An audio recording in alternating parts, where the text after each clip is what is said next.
Hello, I'm Steve Pine. I'm a fire guy, a fire historian, and like like most of us, I'm concerned about our environmental future. And I've been struck in particular by the comments of some observers that that future is so dire and so strange that we have no narrative by which to link it to our past, and we have no analog by which we might understand the configurations of what's coming at us. Well, I disagree. I think we have a great narrative, and that narrative is the long story of humanity and fire. And I think we have a very apt analog, and that's something that I call the Pyrocene. And that is the idea that the sum of all of our fire practices are creating the fire equivalent of an ice age. So welcome to the Pyrocene. Let me explain a little what I mean by it and what the background is. So the Pleistocene, well, about 4 million years ago or so, the Earth entered a long-term secular cooling period. And about 2.6 million years ago, the Pleistocene began, characterized by, well, the arrangement of continents and oceans and solar radiation and the rest were such that it could begin expressing itself in the form of ice. A whole series of ice ages, four major ones, but several score of minor ones as well. And so the climate change was driven against this sort of large-term cooling. The sort of smaller coming and going of the ice ages were driven by these melancholic cycles, which have to do with the way the Earth tilts and wobbles and orbital stretching affect the amount of solar radiation that's received. And so it maps pretty well, the coming and going of the ice to that kind of pacemaker, as it's called. And among its features, about 80% of the last 2.6 million years were glacial, about 90% of the last million years. These were punctuated by interglacials that were short periods of warming. And this is what it looks like over the last, say, 400,000 years. Now, this is using carbon dioxide proxies in the atmosphere. And you can see, however, that the current interglacial has been about the same length as the predecessors, but now is becoming longer and is becoming much more steep. So the warming is much greater, and it seems to be prolonging it. So something has intervened in what had been a long, regular rhythm for over 2.5 million years. There were some breaks in this. There were some cooling, sharp cooling trends. The most famous being the Little Ice Age, about from the middle of the 16th century. Some would put it the middle of the 14th century to the middle of the 19th century. There seems to be agreement that around 1850 or shortly thereafter seems to be the time when the Little Ice Age proper begins to wind down. So some of the characteristics, lots of ice-informed landscapes covered with ice, including seascapes, the Arctic and seasonally the Antarctic Ocean, lots of periglacial landscapes with permafrost, outwash plains of sand, loess, and so forth. Pluvial lakes, where it wasn't cold enough to turn to ice, the water formed giant lakes, immense size. Much of the Great Basin, for example, was in lake. And of course, lots of frozen ground. From the permafrost, the ice was everywhere and shaped everything and tended to make more ice. The amount of ice soaking water out of the hydrosphere caused a large drop in sea level. And of course, this coming and going, this sort of frost-thaw cycle led to lots of mass extinctions. So in very brief form, those are some of the highlights, with one more. And that this is the era of the hominids. The genus Homo appears, and certainly by the time that Homo erectus could manipulate fire, using it for cooking, and probably began cooking landscapes soon afterwards. And here we have a nice rendition, bringing fuel for the fire. Fire was the unique property of this genus, several species that could manipulate it. And now, of course, there's only one. And that's that really changed the long-term fire history of the planet. Suddenly, another creature, a creature, or in this case, a collection of species under a single genus, had the ability to start fire, wresting that away, in effect, from lightning and purely natural sources, and could then begin directing it to shape the world around them and to make it more habitable. So we got small gets and big heads because we learned to cook food, and then we went to the top of the food chain because we learned to cook landscapes. And now we've become a geologic force because we began to cook the planet.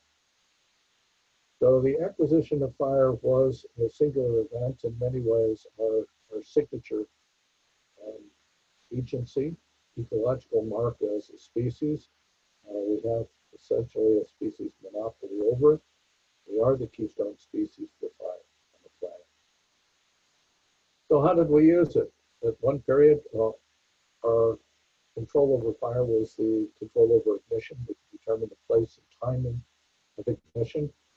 This is most effective in places that already have fire, where are predisposed to burn. I think it did have global ramifications, including climate ramifications, because very extensive burning in particularly wet prairies, tallgrass prairies, sour felt, pine stepplands, and so forth, prevented a lot of forests that in past cycles have returned from returning. And so it adds a little bit to the warming of the planet, and perhaps began to encourage the sort of oddly stable climate we've had for the last 6,000 years or so. But at the same time, we began directly manipulating the fuel as well as ignition. This, for a fire history perspective, is really the meaning of agriculture. We can expose organic soils, we can slash and burn forests, we can begin rearranging things, and of course, lots of carbon released in the process, and a lot of secondary effects, methane from wet rice cultivation and other effects, and the growth of livestock. Livestock, expanding the range of livestock by the use of fire, and so forth. All of this begins affecting the planet as well. Not all of these effects are directly fire caused, but they are fire catalyzed, thanks to people. So a quick look at our little ice age, the threatened return of the ice, very prominent. We've got lots of records in Europe for the period. And it's interesting people are beginning to make connections to demography and land use. So there are lots of ways to represent it. I like this one's fairly usable.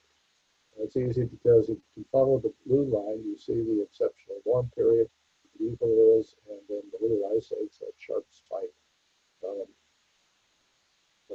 several centuries later. So mapping this on to demographics, extensive period of land clearing.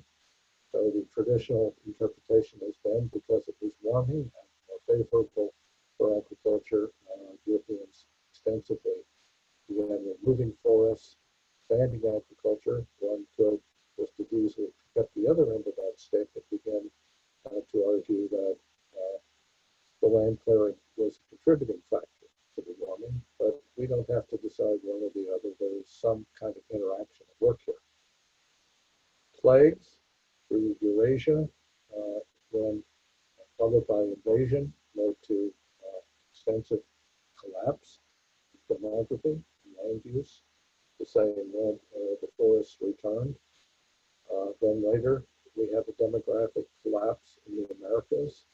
How much is unclear, perhaps 90% of the population in many areas, leading to, again, another collapse in land use, the return of forests on a large scale. And the sense is that this, at least among some observers, means that this could have contributed to the return of the ice, the little ice age, sharp spike lasting for probably 3, perhaps as many as 500 years, depending how you want to count it, and then followed by renewed clearing and very active combustion to the point where we're starting to move up the scale altogether. So how to interpret this? Well, these are coincidences that may become correlations. They're certainly not yet causes. No consensus on that yet. But clearly, human and their fire practices and the things that fire makes saleable to them are mapping in interesting ways to the larger trends of the climate. The big shift, however, the second big shift beyond the acquisition of ignition is when people find a wholly new range of stuff to burn. Moving from living landscapes into what I think of as lithic landscapes, that is fossil biomass, stuff stored over the geologic past, locked up in deep reserves, deep time. Now exhuming that, burning that in ways that compete with and complement and eventually begin colluding with fires in living landscapes. And this is the major factor shaping our world over the past couple of centuries. I think of this as the Pyrrhic transition. Originally, I thought of it by allusion to the demographic transition, well studied, which human population shifts as countries begin industrializing. There's typically a population explosion, followed by a long, slow decline to the point where people fail to meet replacement value. The overall population begins to decline. It seems to me that something similar might characterize fire. It is a big shockwave. It's a big change in the narrative. In the past, humans have always engaged in a quest. The quest for fire has been a quest for sources, for new stuff to burn. Increasingly, however, there's so much stuff to burn that the problem is shifting to the problem of where to put all the effort. It's a question of moving from sources to sinks. And in a way, this makes sense because all of the fires in living landscapes had to operate within certain large ecological parameters. There were baffles, barriers. You're growing living stuff. You can't burn stuff that can't be grown. You can degrade landscapes if you burn the wrong way or too much. So it begins to decline. But with fossil fuels, you can burn day and night, winter and summer, through drought or deluge. Seasonality doesn't matter. Long-term trends don't matter. Diurnal fire periods don't matter. So it simply avoids, overloads, and evades all of the ecological limits that have been characteristic before. So how does this transition work? Well, it works through all of the places that people go to, all the places we live, all of our technologies. And in effect, we can begin easily with domestic fire, working fires, build houses, build offices, build manufacturing places, and now they're going by a process of technological substitution and very active suppression. So we have light bulbs instead of candles. We can convert hearths into home entertainment centers that you can actually watch videos of hearths burning in place of the real thing. We have removed fire as fully as possible from as much of the domestic setting as we can. And then we've extended that into built environments, particularly our cities. Our cities used to burn as often as the surrounding countryside. They were made of the same materials. They were basically reconstituted forests. They burned under the same weather and drought conditions, and winds that drove fires in the surrounding countryside. All of that has been also remade by this sort of Pyrrhic transition. We now have largely incombustible stuff. Everything in it is tested for flammability. It's designed with the threat of fire in mind, but in the expectation that fire itself will not happen. Interestingly enough, this now extends into our agricultural landscapes, which outside of floodplains had always been catalyzed by fire. So we had a whole system of fallow, for example. Why did people fallow? Agronomists hated it because they thought it was was all based on superstition, letting the land rest, all this other kinds of stuff. And it took a third or some significant fraction of the land out of production at a time when people are always on the verge of famine. And then to make it worse, the people would burn or foul it. Well, I think it's just the opposite. They needed the ecological effect of fire. They needed that jolt. This is basically applied fire ecology in a kind of tame setting. And to get that, they would have to grow the fuels. So that was the fouling part of it. Today, in modern economies, industrial economies, that's gone. We get our fertilizers artificially. We get our pesticides and herbicides artificially. Instead of plowing and harvesting with draft animals who need their own food crops, which are in turn burned as part of an agricultural cycle, we use fossil fuels to run tractors, airplanes, helicopters, trucks, and whatever. So we've also, this Pyrrhic transition, this conversion, has also applied to agricultural. And then the really odd thing is what happens when we come to wildlands. And what happens is that this shockwave of opening up new countryside, making it available to an industrial society, causes a tremendous amount of havoc. And that gives rise to a reaction that the state, government, at the national or imperial level needs to intervene. The global doctrine became known as conservation. For the most part, this was turned over to foresters because one of the primary techniques was to set land aside as parts of the forest reserves.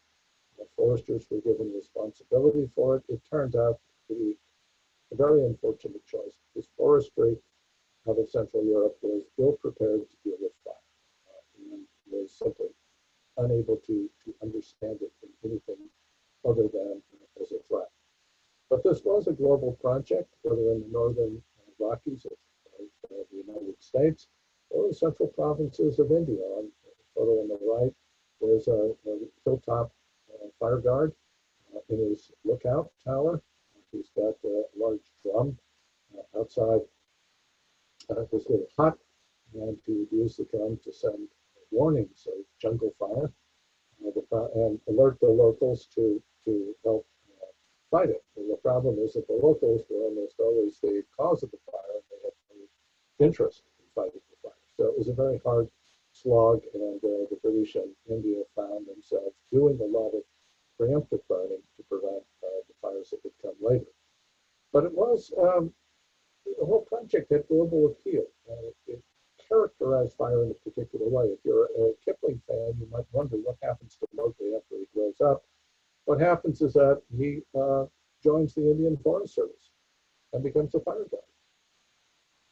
And I love that because it shows the range of appeal, the sense in which lands were being trashed by fire and axe, this sort of footloose global capitalism that was transforming everything, leaving large messes behind, sparking very dangerous fires, mega fires an order of magnitude greater than what we've seen in the last few decades. So today, however, what happens once we get beyond this Pyrrhic transition, or we pass through it? In the old days, wildlands would have been handled by burning. So here we have in the 1830s the wildfires approaching, they're burning out around the encampment, but large-scale burning, extensive burning, was the best way to control fires. And this would continue until you find a counterforce. It's a counterfire, if you will, from industrial combustion. A nice set of photos to show the range of things. Now, so suppose we took out the engines, we took out the airplanes, we took out the dozers, we took out the chainsaws, we took out the even the diesel fuel, we took out all of the pumps. How would we fight fire? we would have to back off, often a considerable distance, and burn out. We wouldn't even be able to get to fires very quickly because we wouldn't have roads, because there wouldn't be need for roads, because there wouldn't be any vehicles to run on the roads.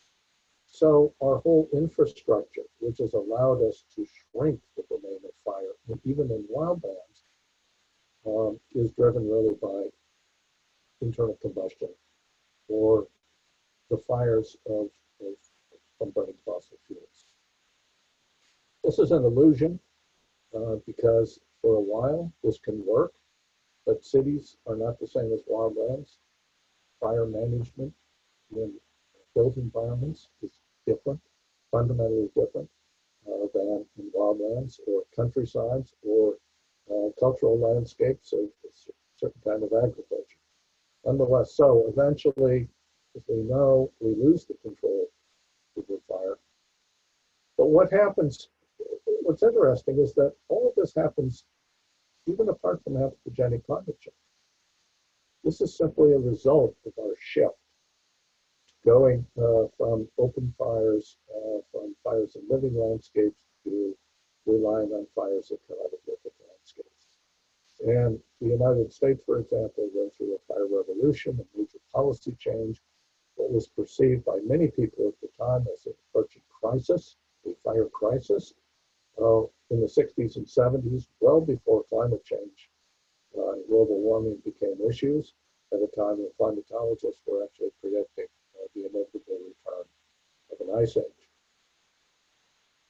So we map, say, this is a global energy supply, and we can see the amount of it committed to fossil fuels, obviously the major source. What we see is that fires in living landscapes decline, lithic landscape burning rises. And here's an example from the US of what the growth of the national growth in burned area looks like over really a 40-year period, but it continues well into the present. We're starting to see some returns, but the overall landscape does not show it. So this is sort of what it means. This is sort of the transition afoot. Now we can add climate change. There's a performance enhancer on this, and this not only magnifies the return of fire and its implications, but globalizes it. All of these other things were local places where these two kinds of fires, these two realms of combustion might compete. Now it's going everywhere. And the knock-on effects of our combustion habits are affecting ocean acidification, coral reefs, affecting ice sheets, and so forth. So to quickly summarize the big history picture of fire for, well, 400 plus million years, as long as life colonized the continents, there was fire. It was very patchy in places and in time. And then as people began taking over the control of fire at larger and larger scales, they began recording the pulses and patches of fire's pyrogeography. And there are still places for lightning where people are not active, or where for one reason or another they've left. But we get a very different kind of fire ecology. And then as we begin moving to industrial fire, I'm not sure how to characterize this. You can see I'm a graphic artist. But we've got to include the third dimension, because we're taking things out of the geologic past, burning it in the present with all kinds of confusing interactions, and then releasing the effluent into the geologic future. And it's a great era for lightning fire, and a great era for industrial fire, less so for traditional anthropogenic burning. We can see a lot of evidence of how the world is divided into those that have made, places that have made the transition and those that have not. Here's a great image from Europe and Africa at night. You can see sub-Saharan Africa full of essentially biomass burning. And we can see Europe driven by fossil fuel burning. Clearly not all of those lights are driven by combustion. France has a large nuclear energy sector, their hydropower. But overall, these are the signatures of a fossil fuel civilization. And even some of these lights we see in Africa, offshore or in the Sahara, are really natural gas fires uh, uh, from oil drilling. So the result is that you have, once you begin making the transition, what disappears is that middle ground. And we can see some dramatic examples. Here's a scene I'm sure some of you have at least seen. This is from the space station, North Korea, conspicuous by the absence of lights all around it. Everything that would otherwise be the same is converting. But if you look at the MODIS imageries during the day, what you see is that all the hot spots, that is the landscape, most of it for agriculture, are all almost wholly contained within the political borders of North Korea. So an extreme example, but we can see other cases. And we can see other imaginings. A great photo, Biosphere 2, Santa Catalina Mountains in the background. Let's see, Aspen Fire. Full-throated wildfire in a place that's set aside for wildlands. That needs fire, you will have fire. Biosphere 2, an image of a world completely engineered, completely self-contained. You can plop this in theory down on Mars. No place for fire. No place for combustion. Partly as a matter of scale, but also partly as a matter of choice. They want to control it. And we could map these onto prevailing images of fire today. Oak bath photo, fire in a wild setting, completely at ease with it, and fire in the built environment, we don't want it. And we have no middle narrative, no middle images between these two. So the world really does seem to be polarizing at this time. So now wildfire, as mega fires have joined the forlorn polar bear as a dramatic image of climate change and our anthropogenic world. But I think we can go beyond it, certainly from the fire perspective, and think about a fossil fuel civilization. We know that not all of the fires we're seeing are simply the result of climate change, which aggravated it, but a lot of it is land use. But where does the land use come from? A lot of that land use is also coming from fossil fuels. The world made possible by fossil fuels, and the markets made possible by fossil fuel transport, and so forth, which are remaking landscapes in a large way. And I like particularly the stories of where power lines are causing fires, where in a sense these two worlds are intersecting, colliding in violent and lamentably lethal ways. So we had a fire crisis even before climate change became recognized, and now thanks to continued another fossil fuel combustion, our fire crises are morphing into a fire epoch, in which we have too much bad fire, too little good fire, and way too much combustion. So as we move from an ice age to a fire age, let's think about what's happening. Our fire practices have long affected living landscapes, and I would argue recorded climatic signatures as well. Fire transition from living to lithic landscapes accelerated this hugely. Fire is now shaping our world. As early as ice in the Pleistocene, there were a lot of discussions of novel ecosystems. There's a nice one at Churchill. And even climate history is now becoming a sub-narrative of fire history. So as we move from Pleistocene to Pyrocene, climate change is driven by fossil fuel combustion. We have fire-informed biotas, not just fire-disturbed, but biotas in which fire has become a primary informing factor, the dominant one. I would even consider our modern cities in this. They are, after all, full of lawns and fields of fire, just as other landscapes are. We have the equivalent of our glacial and fluvial landscapes, perhaps with exotic grasses interacting with human ignitions. Our great smoke palls that become more and more burdensome, larger in extent, might be the equivalent of outwash plains, and so forth. We're seeing a rise in sea level as we're driving out more and more of the ice. The Arctic packs is well on its way to melting. And of course, we're seeing a wave of mass extinctions and even perhaps a change in the human character. No longer bringing stuff to the fire, but now using our internal combustion inputs to flee fire, as at Fort McMurray. So what do we get by thinking about the Pyrocene as a concept? Well, we put fire in the center. For those of us who study fire, that's neat. We can make fire an informing principle and see what the world looks like. What does that tell us about the world? It gives us a narrative that many critics say we don't have. We have one. It gives us an analog. It's a pretty apt analog, in my opinion. It gives us a sense of the full scale of fire influences, not just that places are burned, but they're indirectly affected by all of our fire practices. It gives us a sideways entry into climate discussions and global change discussions. A rather crisp way of thinking about it that can dislodge some of the entrenched arguments, force us to re-examine it in a new way. And for those who research fire, it could even become a kind of research program. So, what does a full-blown fire age look like? We're about to find out.